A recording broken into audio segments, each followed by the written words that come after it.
Bonjour les amis, bienvenue dans le Café Tarot de ce mercredi. J'espère que vous allez bien. Je vous embrasse déjà bien fort tous au passage. Pour commencer, merci pour votre compréhension par rapport à hier.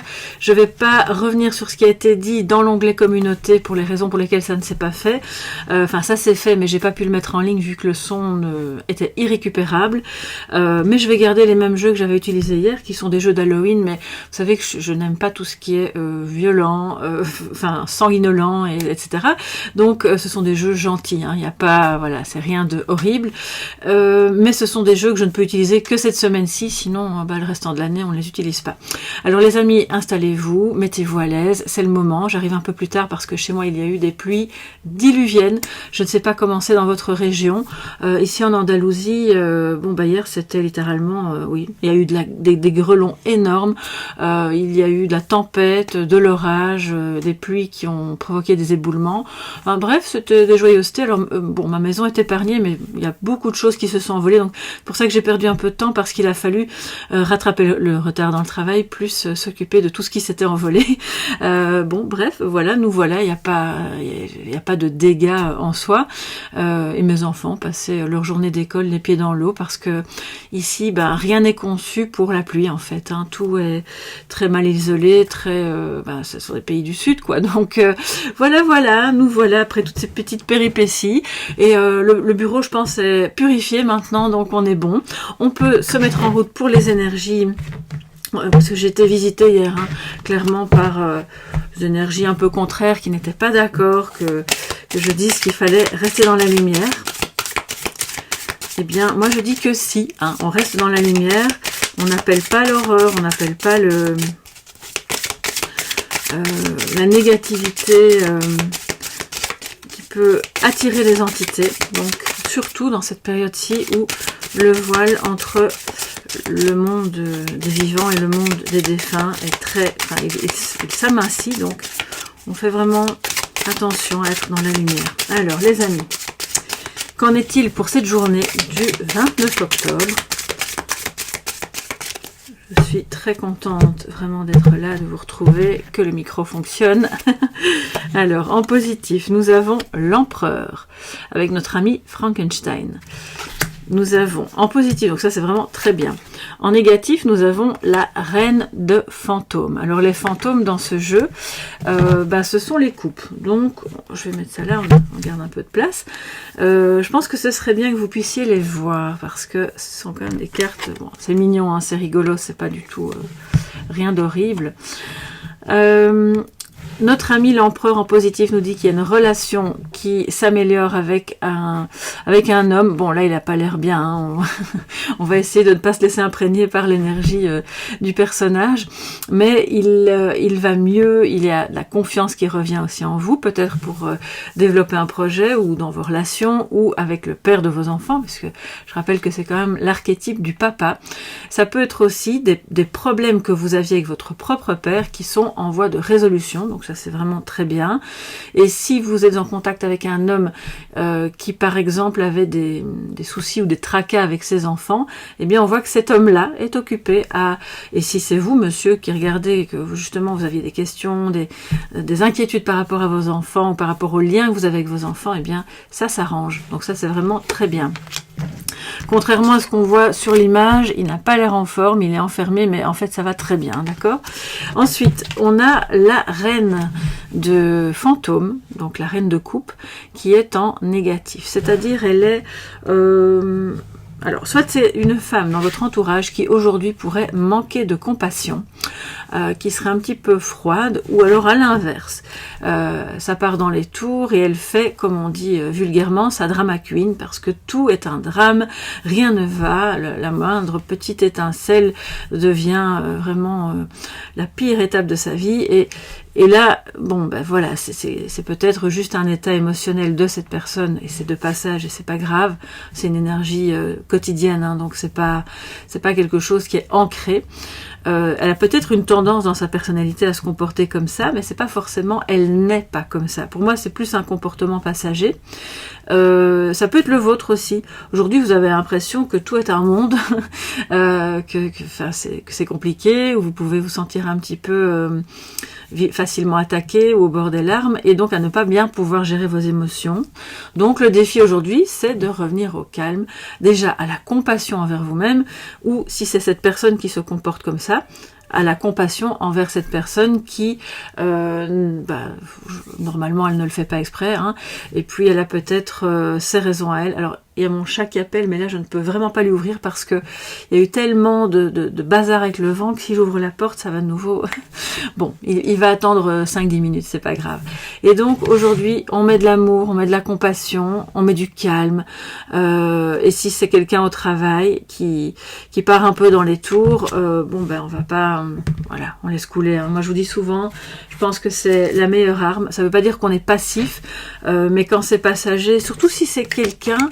Je ressens que pour certains et certaines d'entre vous, c'est pas quelqu'un qui est habitué à se comporter comme ça. C'est pas, comme je vous le dis, c'est passager. Donc, on va pas trop lui en tenir rigueur. Maintenant, si c'est la première chose que je vous ai dite et qu'on a affaire à quelqu'un qui est un peu froid, qui n'est pas dans l'énergie maternelle de la reine de coupe et qui franchement fait passer les autres constamment après elle et qui n'a aucune idée du bien-être en fait des autres, là à ce moment-là, je pense que le défi ça va être d'admettre que cette personne fonctionne comme ça et puis de votre côté de prendre les mesures.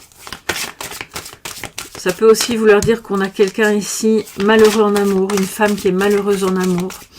Alors, on va prendre un petit peu plus de cartes, hein, bien sûr, pour compléter. Mon pauvre petit chat que je laisse devant la porte. Oh, ah là là. Alors lui, il est justement en couleur d'Halloween avec son poil roux. Il est très très beau. Enfin, bon, je suis peut-être pas très objective, mais moi je le trouve vraiment très beau. Je pense que toutes les personnes qui ont un chat adorent leur chat et trouvent que leur chat est le plus beau. Et c'est mon cas. Alors, quelle est l'énergie complémentaire pour cette journée, les amis? 29 octobre. Oups, alors, on a le crâne de lumière, l'illumination. Donc là, une connexion, hein. Une compréhension qui est faite, c'est un homme qui comprend le chemin à suivre, parce que l'empereur montre le chemin, il y a de la rigueur, il y a quelque chose, ça peut être aussi, et ça j'ai oublié de vous le dire, et pourtant ça m'est venu, mais ça, voilà, ça me revient, quelqu'un qui accède à un poste plus important, on lui offre, entre guillemets, même si c'est très méritant et mérité, le poste dont il rêvait, parce qu'il a les compétences, parce que voilà, maintenant on estime qu'il est capable de diriger les troupes.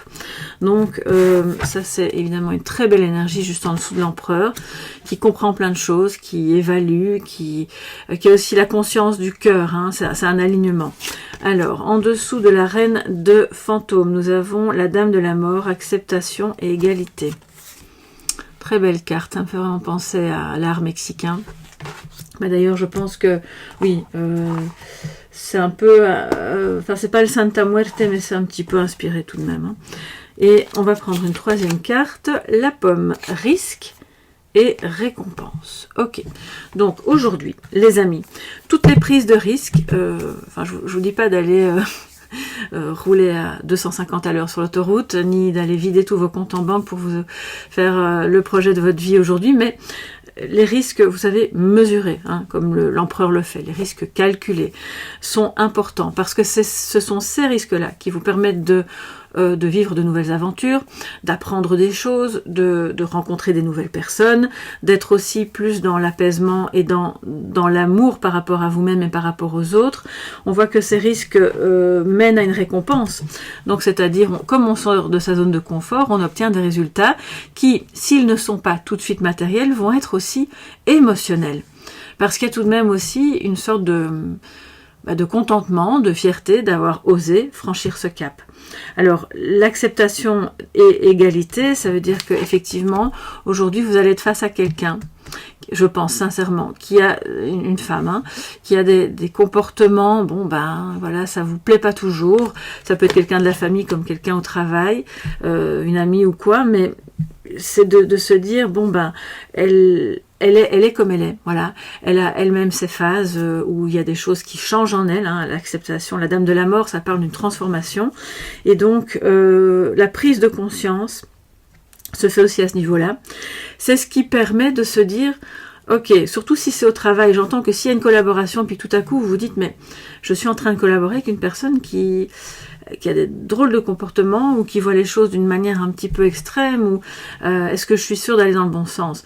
Ben oui, en fait, parce que vous pouvez bien discuter de ça avec elle et tout de même prendre le risque d'avancer avec cette personne. Idem en amour, hein. Donc je prends l'exemple du travail, mais ça peut être aussi en amour.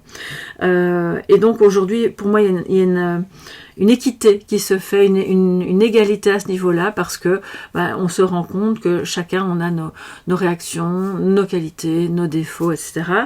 C'est très important justement et surtout si vous êtes à un poste, une fonction plus élevée. Il n'y a pas mieux en termes d'autorité, je dirais naturelle, hein, pas de tyrannie, qu'un chef qui fait comprendre en fait à ses employés qu'il a besoin d'eux parce que eux ont des compétences que lui n'a pas. Ça remet une égalité, ça remet de l'humilité aussi. Et donc, le risque ici, il est d'aller vers quelqu'un qui peut-être est fort différent de vous, mais apporte aussi quelque chose que peut-être vous n'avez pas, et bien sûr inversement. Pour moi, il y a aussi avec l'illumination, il y a quelque chose d'un peu plus spirituel, peut-être que vous pourriez vivre au cours de cette journée. Des compréhensions au travers de lectures, au travers d'intentions, de prières, c'est ce qui mène aussi justement à l'acceptation. À partir du moment, parce que acceptation et égalité, c'est en gros, on va vers un pardon, d'accord? Alors, le message de sagesse, les amis, pour cette journée. 29 octobre.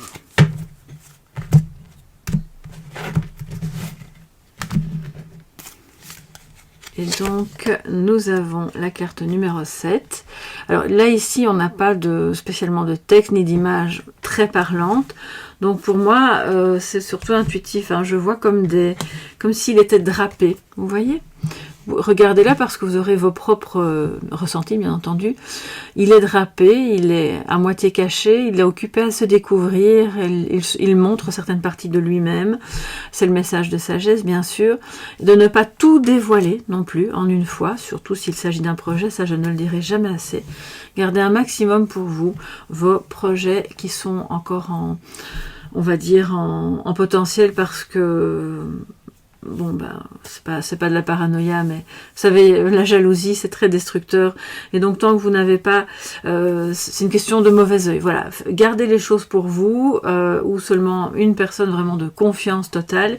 Et comme ça, vous pouvez avancer. Vous ne dévoilez que ce qui vous arrange, sans être pour autant dans la manipulation, mais c'est un peu, voilà, au compte-gouttes. Et c'est pour moi aussi comme une forme de je me montre, mais je me protège. Bon, après, on va aller dans le petit livret avant de se quitter, parce que si ça se trouve, ça dit complètement autre chose, mais c'est ce que je ressens aussi par rapport à la prise de risque, les amis. Alors, la carte numéro 7. Bon, je vais pas vous lire. Alors, il y a 36 000 langues dans ce... Voilà. La carte numéro 7, c'est la carte du féminin. Justement à côté de la reine de coupe. Prenez le temps nécessaire pour l'étude et la méditation afin de réaliser votre projet, justement on en parlait, en demandant peut-être conseil à une figure féminine ou maternelle. Donc, pas celle qui va pas bien, hein, une autre, voilà, parce que je pense qu'elle aujourd'hui elle va pas être de très bons conseils, mais vous pourriez justement activer ce féminin, qui est donc le féminin sacré, dans un projet, dans votre intuition, dans toutes les petites touches que vous allez apporter à ce que vous ferez aujourd'hui, et c'est ce qui va justement apporter de l'originalité, de la douceur et de la connexion. Voilà mes chers amis, je vous embrasse, je vais de ce pas vite mettre la vidéo en ligne, et on se retrouve demain dans le Café Tarot donc du jeudi. Je vais essayer de vous faire une vidéo sur la nouvelle lune à part cette fois-ci, et donc si le temps le permet avec la connexion, elle sera en ligne soit ce soir, soit demain, mais c'est donc pour la nouvelle lune du vendredi. Voilà, je vous embrasse, à très bientôt, bisous bisous, bye bye.